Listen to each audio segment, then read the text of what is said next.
C'est un plaisir d'être ici parmi vous ce soir pour ouvrir cette soirée où on va parler de mathématiques, on va parler de médecine, on va parler de médecine du futur. Et je vais commencer par un disclaimer, comme on dit. Je ne suis pas spécialiste de médecine, je ne suis pas spécialiste de mathématiques pour la médecine. On va dire que je suis invité en tant que mathématicien à faire un petit survol, on va appeler ça un survol partiel. Et on va parler de quelques tendances mathématiques et médecine qui se dégagent et qui font réfléchir et qui suscitent de l'intérêt chez beaucoup de monde. Et puis, on aura des exemples qui seront tirés ici et là. J'ai interviewé une petite dizaine de personnes pour préparer cet exposé. Et on va commencer par rappeler que, bien évidemment, comme on le sait tous, la médecine, ça progresse, l'espérance de vie s'allonge, les traitements sont de meilleur en meilleur, et on a atteint un niveau de médecine tel que nos ancêtres, il n'y a pas si longtemps, il y a peut-être 100 ans, jugeraient qu'il n'y a vraiment plus besoin de faire de progrès. On est arrivé à un truc tellement beau qu'on devrait s'estimer heureux comme ça. Mais on n'est jamais satisfait et on a toujours besoin de progresser.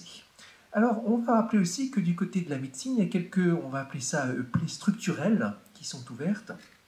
Première, la question de la mise en œuvre des découvertes. Médecine, c'est un art qui s'exerce par le biais d'une architecture humaine complexe. Et il y a ces études qui montrent que parmi toutes les découvertes médicales qui sont testées, vérifiées, admises par tout le monde, il n'y en a qu'à peu près la moitié qui sont effectivement mises en œuvre à l'arrivée. Parce qu'il y a les questions d'habitude, il y a les questions de propagation et tout ça. Il y a la difficulté des conclusions, études épidémiologiques, études biologiques. C'est beaucoup plus difficile en général de tirer des conclusions dans un cadre médical avec des sujets qui sont des êtres vivants que dans un cadre physique où tout est interchangeable et où statistiquement on sait quoi faire. Il y a les questions de complexité combinatoire. Typiquement, vous avez une substance qui en elle-même n'est pas toxique, une autre qui ne l'est pas non plus, mais qui sait si ce n'est pas l'association des deux qui est toxique. Et vous vous retrouvez là dans des débats, comme on a vu il n'y a pas longtemps sur le Roundup. Est-ce qu'il faut tester toutes les combinaisons possibles de tous les agents chimiques imaginables, ou voire en conditions? Vous avez aussi les complexités du type que chaque fois que vous avez un système biologique entre ce qui entre et ce qui sort, vous avez beaucoup de mal à faire le lien. Et comme on dit, le drame de la correspondance entre génotype et phénotype. Et puis les biais humains du diagnostic et le fait qu'on s'occupe de certaines tâches et que, il y a forcément un biais. Quelques articles célèbres sur ces thèmes qui ont fait beaucoup de bruit. Il y a quelques années, c'était l'article de Ioannidis qui expliquait, modèle à l'appui, pourquoi il était vraisemblable que plus de 50% de la recherche publiée en biologie était fausse, au sens où typiquement il s'agissait de faire des conclusions statistiquement non significatives sur des échantillons, et avec ce fameux biais de pensée logique qu'on appelle parfois le sophisme du procureur, qui dit qu'il ne faut pas confondre les probabilités a priori et a posteriori, et que si vous faites énormément de tests, vous êtes sûr de trouver quelque chose qui ressemble au coupable. Si vous prenez un échantillon d'ADN et que vous le testez sur toute la population, vous êtes sûr de en trouver un quelque part qui correspond à celui du coupable. Et il y a ce genre de paradoxe qu'on retrouve. C'était par exemple le cas dans le débat sur la toxicité des OGM il y a quelque temps. Et puis, autre étude qui a fait du bruit, c'était une variante de cette fameuse étude du gorille dansant. Vous devez connaître ça, il y a les tests, on demande aux gens de se concentrer sur une scène où il y a des gens qui jouent au ballon, et puis il y a un gorille qui passe en dansant au milieu de la scène, et on ne le voit pas parce qu'on est occupé à regarder le ballon. Là, le test a été fait avec des radiologues, on leur a filé des radios, des radios de poumons à examiner, et sur la dernière, on avait mis un petit gorille dansant, vous le voyez là. Et 80% des radiologues n'ont pas remarqué le gorille dansant. Ils étaient occupés à regarder, à détecter des petits trucs, ce qui pouvait être une tumeur ou quelque chose comme ça, et ils ont loupé le gorille. Alors on se dit, après tout, leur boulot, c'est pas de trouver les gorilles, leur boulot, c'est de trouver les tumeurs, mais on se dit aussi, peut-être qu'il y a des choses comme ça qui échappent, parce qu'il y a ces biais humains, et on aimerait bien, quelque part, trouver des améliorations de la procédure. Donc ça, ce sont pour quelques plaies structurelles ouvertes. Un contexte, d'autre part, dans lequel les données et les techniques d'exploration sont absolument florissantes. Il y a quelque temps sont arrivées les techniques d'IRM qui ont donné des images magnifiques. Récemment, sur les questions d'exploration du cerveau, il y a eu des méthodes Clarity, méthodes avec fibre optique qui ont donné des résultats aussi qu'on n'espérait pas avoir sur l'activité des neurones, des résolutions très fines, des techniques par lesquelles on pouvait aussi activer des neurones par fibre optique. Et puis du côté de la génétique, il y a eu le séquençage qui a fait des progrès inouïs, la constitution de bases de données extraordinaires. Donc un contexte dans lequel on a des techniques d'exploration qui avancent énormément avec un mélange de physique, chimie, médecine, tout ce que vous voulez. Et donc un contexte où on se dit qu'on doit pouvoir avoir accès à une information de plus en plus précise et des données considérables. Alors dans ce contexte, que dire des promesses mathématiques ? D'abord, mathématiques, ça marche extrêmement bien en physique et c'est la grande alliance historique depuis le XVIIe siècle. C'est beaucoup plus compliqué en biologie.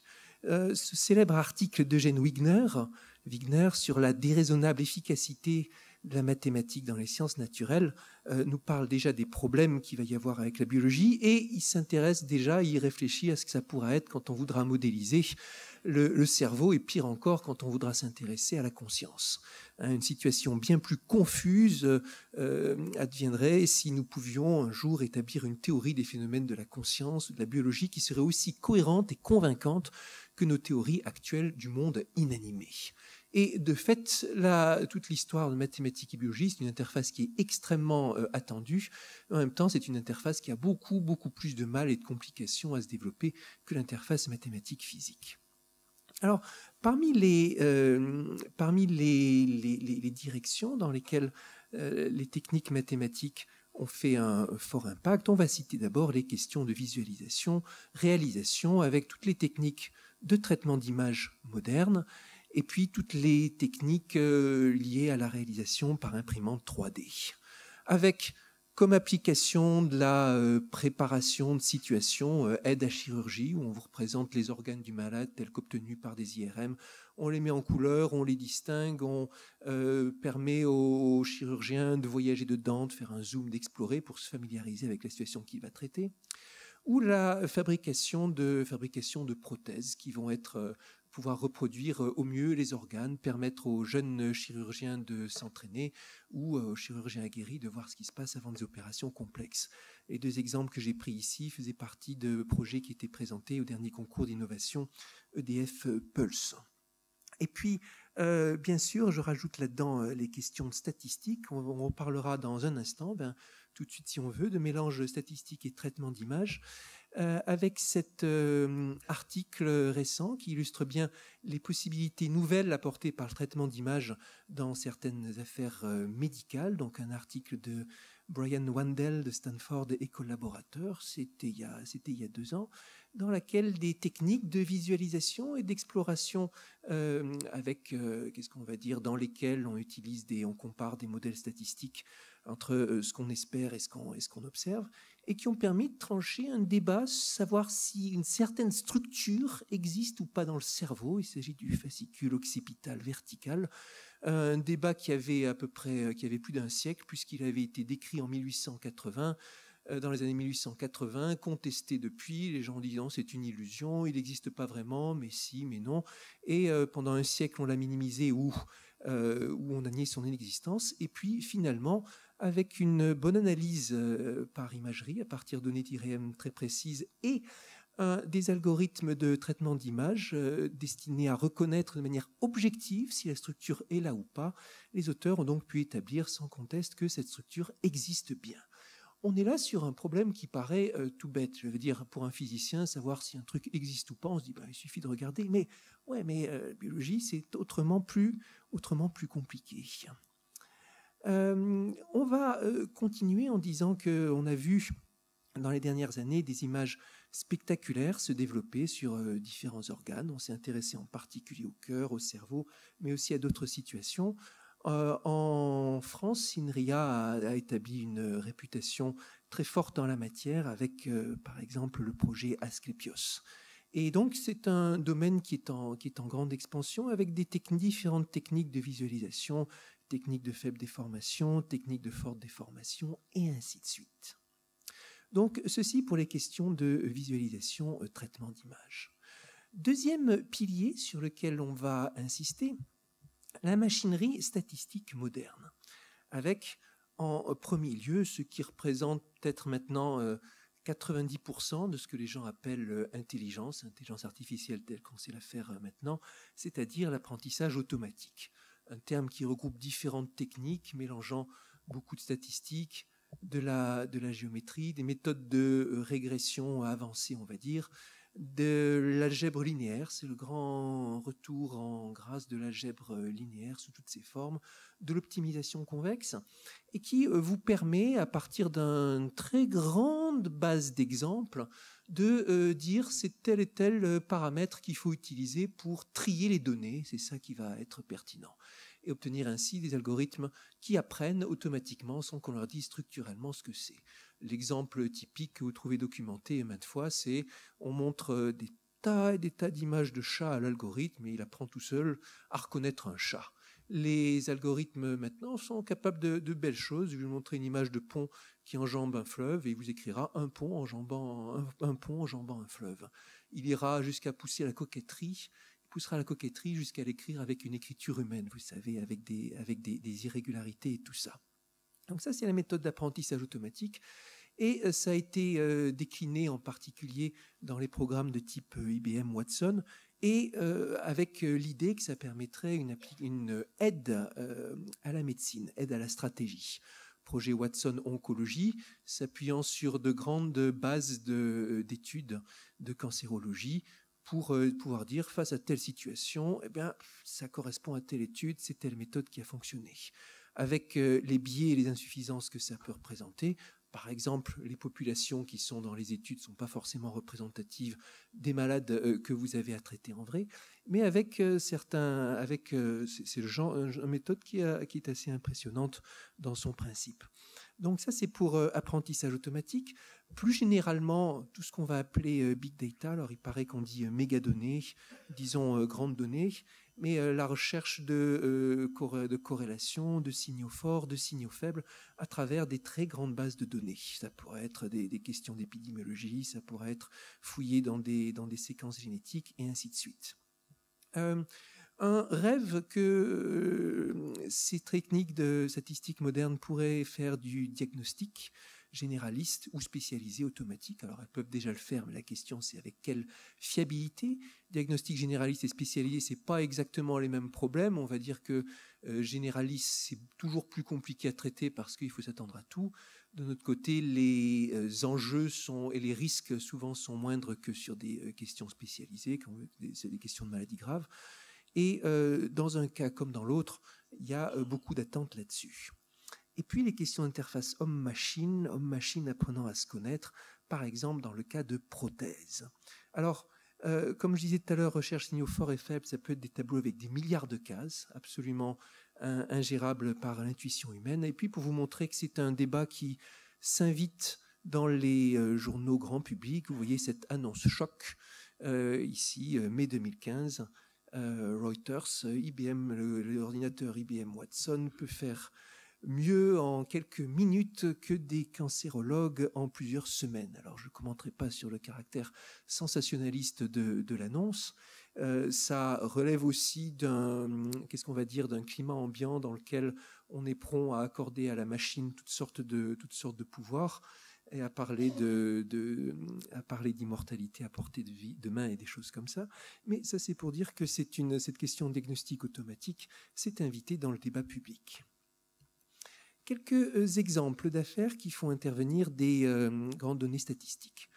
Prothèse adaptative, comme je vous disais, avec cette idée que pendant longtemps, c'était à l'humain qui était amputé, qui recevait sa prothèse, qui devait s'adapter à sa prothèse. Parfois, si c'est lourd, il faut se muscler et ainsi de suite. Et l'idée que maintenant, c'est le contraire, c'est la prothèse qui va s'adapter à lui, avec un système de capteurs, avec une calibration qui va pouvoir être faite de manière rapide, et quelque chose qui va utiliser toutes les données, en particulier les données d'autres patients, pour deviner comment il va falloir faire les calibrages. Et c'est juste un exemple d'un mouvement d'ensemble qui est de travailler beaucoup plus au niveau des prothèses sur toutes sortes de réglages en combinant des questions de physique des matériaux, des questions de biologie, des questions algorithmiques, des questions mathématiques. Un autre de ces exemples très spectaculaires, bien sûr, c'est le cœur artificiel projet qui a besoin de tout ça à la fois, y compris la bonne algorithmique pour les entrées-sorties. Autre exemple de travaux de recherche, et là c'était un projet qui avait reçu un des prix du jury de thèse, un des prix de thèse du monde l'an dernier, Jonathan Grisou de INRIA, et le projet c'était le développement d'interfaces cognitives, le genre d'interface qui fait un auxiliaire aux personnes qui sont atteintes de diminution drastique de capacité de mouvement ou de locked-in syndrome, et le genre de cas dans lequel la prothèse et l'humain doivent s'adapter. Hein. Et le rêve qui serait qu'il y aurait une calibration automatique qui suffirait à la personne de réfléchir à l'action qu'elle veut faire pour que la machine apprenne elle-même. Avec des essais-erreurs, mais avec l'idée que selon que ce que fait la machine correspond ou pas à ce qu'on a envie de faire, ce n'est pas les mêmes signaux que notre cerveau va émettre, et petit à petit, la machine va apprendre à deviner ce que veut l'humain et à s'aligner sur le cerveau. C'est encore à l'état expérimental, et c'est le genre de choses vers lequel on va arriver, aussi avec cette idée que les bons algorithmes mathématiques peuvent révolutionner la question des personnes dépendantes ou en situation de handicap plus ou moins grave. Exemple de recherche aussi qui sont en cours, apprentissage génotype-phénotype. C'était la présentation de Riccardo Sabatini à la dernière conférence TED. Le principe est assez simple, on va dire. Vous prenez des séquences monstrueuses de génomes et vous les mettez en correspondance avec les traits du visage, par exemple pour la reconstruction du visage, et puis vous faites tourner un programme d'apprentissage machine massif, on va dire, jusqu'à voir si la machine est capable de détecter à partir du génome les traits du visage. Et jusqu'à un certain point, ça marche assez bien, comme le montrait l'expérience ici de Riccardo, qui avait appliqué la méthode à son propre ADN, sauf que bien sûr, la machine n'avait pas été capable de deviner la barbe. Et puis, on voit qu'il y a aussi quelques petites différences entre ce qui est prédit et ce qui est là, mais l'accord était quand même assez bon. Et puis, autre exemple intéressant, les méthodes de parcimonie, qui sont souvent des alternatives malines aux méthodes d'apprentissage machine, qui vont dire on va chercher à reconstruire les données manquantes de la manière la plus frugale possible, la plus parcimonieuse, sans chercher à avoir une inondation de data, mais en le faisant d'une manière qui marche bien. Alors Emmanuel Candès, au dernier congrès international des mathématiciens à Séoul, nous parlait de ses travaux en la matière, avec ce genre d'exemple. Alors, une IRM, fondamentalement, ça réalise une transformée de Fourier, parce que l'image que vous obtenez dépend de l'alignement de ce que vous envoyez, et alignement des spins et tout ça. Et donc, problème mathématique qui est derrière, vous avez une image que vous observez, vous avez sa transformée de Fourier, ici c'est la représentation de transformée de Fourier, on n'y comprend rien, mais c'est très pratique pour le stockage, pour la transmission d'informations. Et vous avez ici la formule que tous les étudiants apprennent sur ce que c'est que la transformée de Fourier. Dans un sens et dans l'autre, ça marche pareil. Et la question qui se posait, c'est imaginer que la transformée de Fourier, pour une raison ou une autre, elle est corrompue, elle est manquante, ou que vous voulez seulement faire un petit échantillonnage avec certaines directions. Est-ce que vous avez arrivé à reconstituer l'ensemble ? Et l'expérience qui était remarquable et qui nous indiquait, c'était celle-ci. Vous partez d'une situation, ici ça représente un organe, en tout cas un organisme avec certains organes. Voici la transformée de Fourier, puis vous jetez la majeure partie de la transformée de Fourier, allez, 95% des données. Et puis vous regardez ce qui reste. Vous regardez que les modes les plus importants, par exemple. Si vous faites une reconstruction classique, voilà ce que vous obtenez, qui évidemment est pas super. Si vous vous dites que si vous voulez étudier le cas, si vous êtes chirurgien, vous n'avez pas très envie d'opérer après ça. Et si vous le reconstruisez de manière maligne, voilà ce que vous obtenez, qui est aux déformations près dues à l'image ici, la même chose que l'original. Comment est-ce que ça a été fait ? C'est qu'on n'a pas appliqué la vraie formule de reconstruction par transformée de Fourier, on a deviné ce qui manquait, en appliquant un algorithme qui est juste une bête, si j'ose dire, minimisation d'un gradient, d'une norme du gradient de la fonction. Donc on veut que les variations ne soient pas trop importantes et on soumet ça aux contraintes des données. Donc ça fait partie de ces exemples assez remarquables qui semblent être de la magie quand vous les voyez pour la première fois. le paradigme étant ce fameux problème de Netflix, dans lequel vous avez les préférences partielles de certains usagers par rapport à des films, et vous les reconstituez les préférences les plus probables. L'algorithme qu'utilisent beaucoup de sites de vente en ligne, et en particulier des sites du type Amazon. Alors l'autre expérience à laquelle s'essayait Emmanuel Candès, c'était la suivante. Vous partiez d'une matrice de préférences tirée de données réelles entre 5 usagers et 5 films, par exemple, des préférences notées de 0 à 6, et puis vous détruisiez la moitié des données et vous reconstituez tout ce qui était manquant, et dans l'expérience, il reconstituait avec 100% de taux de réussite. L'idée étant à chaque fois, comme c'est le cas dans toutes les méthodes d'intelligence artificielle, que quand vous avez beaucoup de données et des situations qui s'expliquent par un petit nombre de paramètres utiles, de paramètres qui font sens, vous avez une chance de pouvoir reconstituer ces paramètres. Et puis, je vais mentionner comme projet en cours, le projet Epidemium, soutenu par La Paillasse et Roche, qui a été lancé il y a quelques mois, et dont le but, c'est de lancer des groupes précisément sur ces questions-là. À partir de grandes bases de données, à partir de données épidémiologiques, est-ce qu'on peut faire des associations nouvelles, d'obtenir par une exploration systématique et raisonnée qui fait intervenir tous les acteurs, santé, data science, mathématiques, informatique, visualisation des données, sciences sociales, sciences de l'environnement, dans une démarche où les ressentis et les points de vue des patients comptent aussi beaucoup, et le comité de pilotage du projet Epidemium comprenait un représentant d'associations de patients. Donc, une approche globale dans laquelle mathématiques a sa place comme le reste. Donc, ça, c'était un point pour tout ce qui était méthode statistique. Et on va dire c'est l'un des grands sujets de révolution digitale de ces dernières années. Et ils sont de plus en plus nombreux à élever la voix pour dire attention, il ne faut pas quand même oublier les modèles. Il y a une tendance, c'est un piège dans lequel on tombe en se disant que si on a tellement de données, on n'a plus besoin de modèles, les données vont livrer la solution. Et c'est l'opinion généralement partagée des mathématiciens qu'on a toujours besoin des modèles et de confronter les modèles aux données. Les modèles, ça veut dire des équations qui tournent avec un petit nombre de variables, ça veut dire des équations différentielles ordinaires, des équations aux dérivées partielles.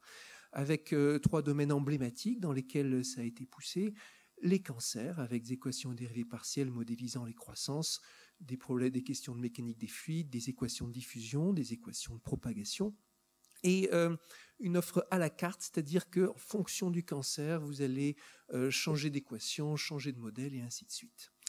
Autre domaine emblématique, le cœur, avec les équations de Fitzhugh-Nagumo, qui sont un peu la base, sont des équations qui ont cette particularité que spontanément, elles font apparaître des cycles limites avec une période intrinsèque, qu'on peut se représenter comme correspondant au battement du cœur, et qui font intervenir des questions de champ électrique, de polarisation, de potentiel électrique. Et puis, le troisième domaine un peu emblématique, c'est le cerveau, avec le fameux modèle de Hodgkin-Huxley, qui lui s'intéresse à ce qui se passe dans un neurone, dans un axone, et là encore les questions de potentiel électrique. Alors, tel qu'on les enseigne dans les cours d'équations différentielles, ça c'est l'équation de Fitzhugh-Nagumo. Vous voyez, genre d'équation différentielle non linéaire de degré 1 à 2 inconnus. Ça, c'est Hodgkin-Huxley, c'est plus compliqué. Nous sommes sur 4 équations et des questions de fonctions de calibration de potentiel par rapport au sodium, par rapport au potassium, les questions des canaux ioniques et tout ça. Et puis un modèle parmi plein qui serait utilisé pour certains modèles de cancer, avec en fonction des cellules cancéreuses, non cancéreuses, des propagations avec certaines vitesses obéissant à certaines lois mécaniques des fluides, de type loi de Darcy, et ainsi de suite.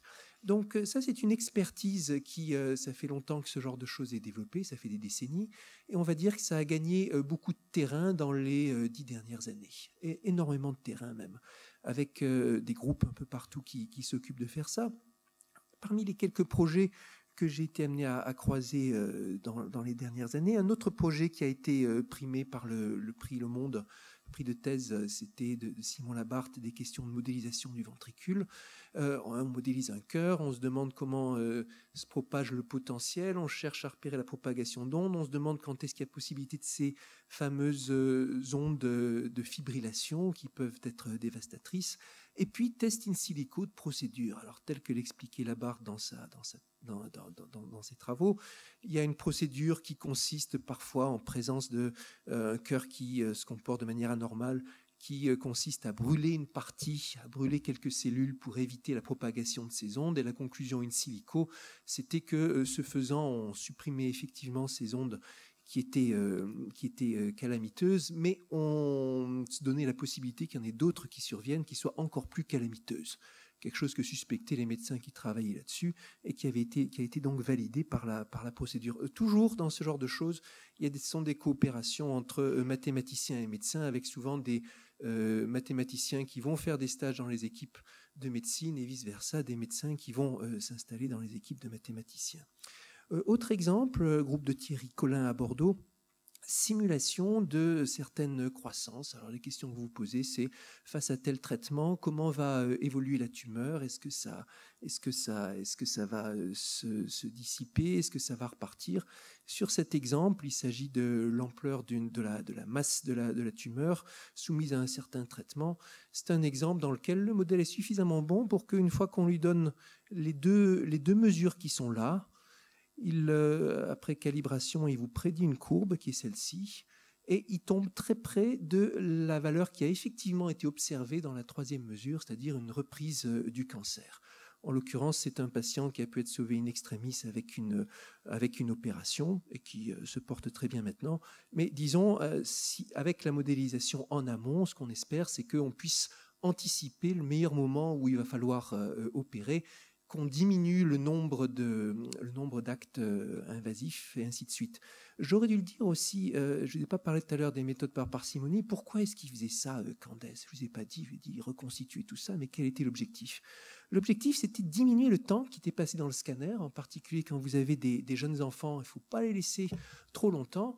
Et avec ça, il peut y avoir un vrai risque, d'après ce que je comprends. Et avec cette méthode-là, avec une collaboration avec des médecins d'un grand hôpital américain, ils ont pu diminuer le temps à passer dans le scanner, comme on dit, en tout cas dans l'IRM, par 8. Donc un vrai gain significatif dans lequel l'analyse mathématique, en l'occurrence un mélange d'analyse de Fourier et de méthode de parcimonie, joue un rôle important. Alors continuons en disant que les neurones, c'est aussi un sujet sur toutes sortes de modélisations. Vous pouvez obtenir toutes sortes de phénomènes intéressants avec des modèles de type les équations que j'ai écrites tout à l'heure, Hodgkin-Huxley. Et vous avez ces travaux, là encore, ça doit faire une dizaine d'années, où on se demande comment les mettre ensemble pour obtenir des dynamiques collectives et reproduire les phénomènes tels qu'on les voit dans le cerveau avec l'évolution du potentiel électrique ici et là. Parfois, ce sont des équations aux dérivées partielles qui vont s'inviter ici, comme dans ce travail d'il y a quelques années, où on utilise les équations de Maxwell sur le champ électrique pour modéliser ce qui se passe dans le cerveau à une échelle plus grande. Donc, dans le cerveau, où l'affaire est clairement plus compliquée que sur les cancers, vous avez ce challenge de modéliser les différentes étapes.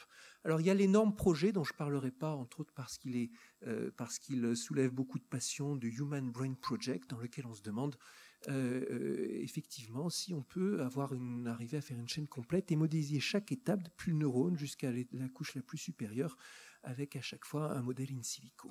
Alors, voilà pour ce petit tour d'horizon. Et puis, pour le futur, qu'est-ce qu'on va dire? Développement d'avatars informatiques biologiques, ça serait l'un des rêves. Le système tel que vous pouvez faire vos expériences dessus, in silico, dire on va faire ci et ça, et savoir comment ça réagit. Aide au diagnostic, on en a parlé. Aide à la thérapie, on en a parlé. Interface auto-adaptative, toutes sortes de choses qui sont juste en cours de développement. Et puis, certainement qu'il y aura les questions de décryptage du génome qui vont continuer. Les questions d'intégration, sur les sujets tels que maladie mentale, vous n'avez pas, c'est pas juste comprendre ce qui se passe au niveau des neurones. Il y a toutes sortes de questions compliquées qui se posent, y compris les questions de comportement. Des questions éthiques et humaines se posent sur tout le sujet médical et mathématique avec une force considérable. Certainement là qu'il y a les questions éthiques les plus délicates pour les mathématiciens maintenant. Et puis, dans le futur aussi, bien sûr, la recherche sur les mathématiciens il n'y a pas longtemps, Stanislas Dehaene s'occupait d'une grande expérience où il demandait à plein de mathématiciens de penser à des formules mathématiques et il scannait leur cerveau pour voir ce qui se passe dedans. Ça, c'est quelque chose qui fascine en sciences cognitives. En particulier, comme on le sait, des aires cognitives qui sont stimulées, qui ne sont pas les aires du langage. Alors quand les mathématiciens entendent ça, ils rigolent en disant « Bah oui, on le savait, Stan, l'intuition mathématique, c'est pas une intuition qui est basée sur le langage. Bon, mais quand même, c'est bien que ça puisse être démontré. Et puis, on est sûr qu'il y aura d'autres choses dans ce domaine-là. Voilà. Et puis, comme je le disais, j'ai interviewé pas mal de monde pour préparer ce petit panorama. Je vous remercie.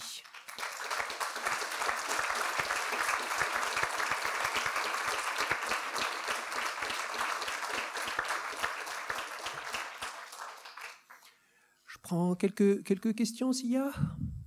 Alors, je pense que j'ai dépassé au niveau des horaires. Ouais, elle me dit oui, voilà.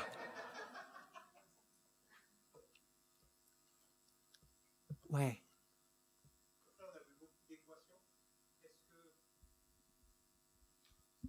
Donc, oui, bonjour. Donc, on a vu beaucoup d'équations, merci. C'était un petit peu qu'est-ce qu'on va dire, c'était un petit peu le cahier des charges. Absolument. Donc, les mathématiques poussent la recherche biomédicale. Est-ce que la recherche biomédicale pousse les mathématiques? Autrement dit, est-ce qu'il y a des découvertes, des modèles, des questions qui vous font transpirer? Très intéressante question. Alors d'abord, on peut voir les choses de plusieurs façons.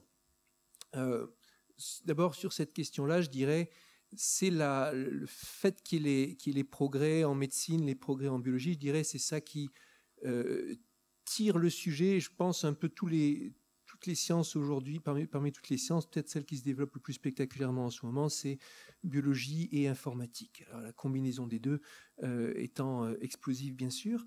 Et il y a effectivement les biologistes qui se disent ça serait bien d'avoir de l'aide des mathématiciens, les mathématiciens qui disent ça serait bien de venir en aide aux collègues biologistes, surtout quand on voit les budgets qu'ils ont, et puis les enjeux qui sont derrière aussi.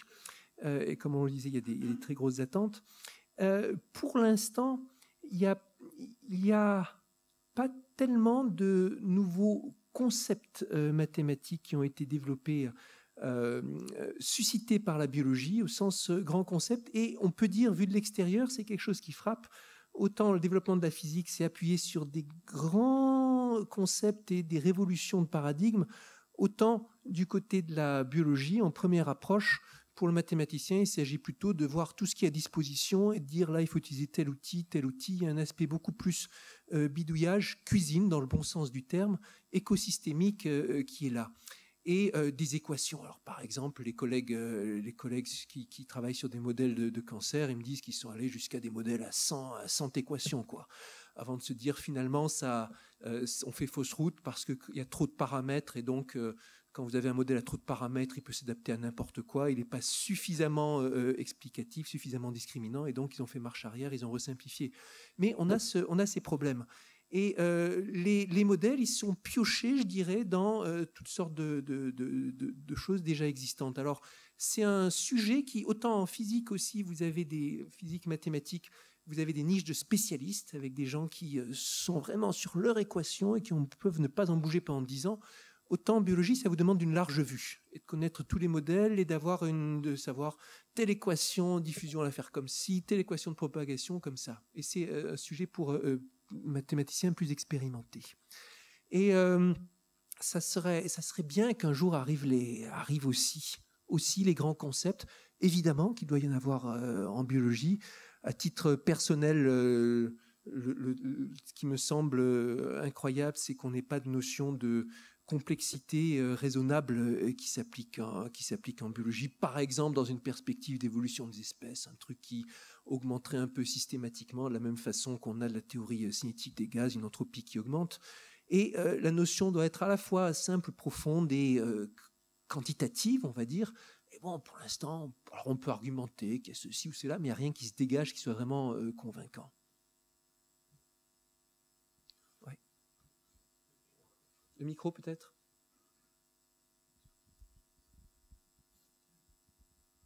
J'ai une petite question à ce propos.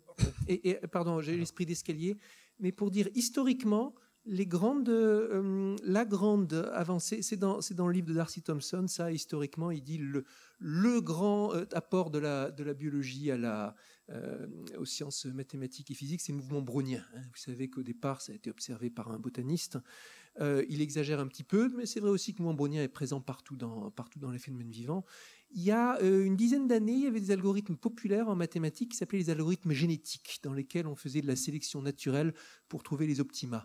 C'est sans que ce soit passé de mode, maintenant c'est pas considéré comme le truc révolutionnaire, mais quand même c'était une technique importante et intéressante. Oui, alors ma question rejoint ce point. En physique, on a une causalité dans les particules, donc c'est une question logique aussi. Est-ce qu'on n'a pas justement un problème logique, c'est-à-dire que l'être humain n'est pas causal pour une particule? Vous disiez une fois, par exemple, dans les trajectoires de particules, vous faisiez un anthropomorphisme en disant que les particules étaient paresseuses parce qu'elles suivaient un chemin d'énergie minimale. Oui, le principe de moindre action, des choses comme ça. Une particule qui va dire un jour, maintenant moi aujourd'hui, j'ai décidé de m'y mettre et je vais changer d'énergie. En revanche, l'être humain, c'est exactement ce qui va lui arriver. Il va être poussé par un motif. Le motif n'est pas causal. Donc, est-ce qu'on ne peut pas se demander si le problème de l'application des mathématiques est un problème de mesurabilité qui s'applique bien dans le champ de la physique où il y a un déterminisme, mais justement qui s'applique mal à l'être humain, je ne parle pas de l'animal d'ailleurs, de l'être humain, parce que ce déterminisme est manquant. Alors, la réponse que ferait normalement un scientifique, c'est de dire c'est qu'il y a tellement plus de paramètres du côté biologique que on n'arrive pas à prendre toutes les choses en compte. Et puis, ce problème majeur aussi qu'en physique, très souvent, vous arrivez à isoler le problème et puis dire de plein de choses qu'en regardant tel effet, puis séparément tel effet, en les mettant bout à bout, on arrive à se faire une idée de ce que fait le système. Alors qu'en biologie, rien du tout. Il faut considérer souvent tout ensemble pour avoir une réponse. Et donc, vous arrivez sur des questions de complexité bien plus grandes. Alors maintenant, il y a les questions humaines et les questions même psychologiques. Évidemment, tout médecin sait que s'il n'agit pas sur la question psychologique, l'affaire est fichue. D'ailleurs, c'est une des choses qui manque de manière importante sur les traitements tels que thérapie automatisée ou des choses comme ça. Le malade, il a besoin du contact humain, il a besoin de la discussion. En aucun cas, il veut que ce soit juste la machine qui lui explique ce qu'il va faire. En tout cas, pour l'instant, c'est comme ça. Et sur les questions de psychologie, il y a ce paradoxe qu'à la fois c'est un élément fondamental dans la thérapie, en même temps on ne sait pas le modéliser, ça dépend des gens. Pour l'instant, on n'a rien trouvé de mieux que d'avoir des médecins qui sont extrêmement forts par rapport à ça. Je me souviens d'une discussion avec titre personnel, discussion avec un médecin oncologue. Hein. Mon père est mort d'un cancer et j'avais été très, très marqué par qu'est-ce qu'on va dire, le savoir-faire pour gérer les qualités humaines du praticien en question. C'est toute une affaire là. Ici, il y avait une autre question. Je pense qu'on devra s'arrêter là. Qui a le micro? Voilà.